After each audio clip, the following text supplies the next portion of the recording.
Our Comfort Measures workshop is one of our most popular classes. It runs about 4 hours long, and it's full of different comfort measures, obviously, but actual physical techniques that you can use. We run through different positions for pushing, for just labor. We want you moving around a lot, in your labor. And really, at the end of the day, we are filling up your toolbox for both partners. We spend a lot of time on dads, comfort measures for dads. Nobody ever talks about that.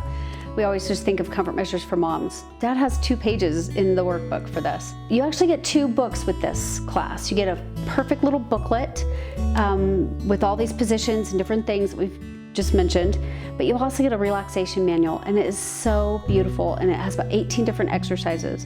You have no idea if you're gonna be using these in labor. It's not really the point. The fact that you go home from the workshop and you are using this in relaxation time with each other is so important. It's one of those things that it fills your toolbox in a way that you both go into labor feeling confident. And a lot of it is from this class and from these books. Our Comfort Measures workshop is available online, and you can also find a local instructor on our directory.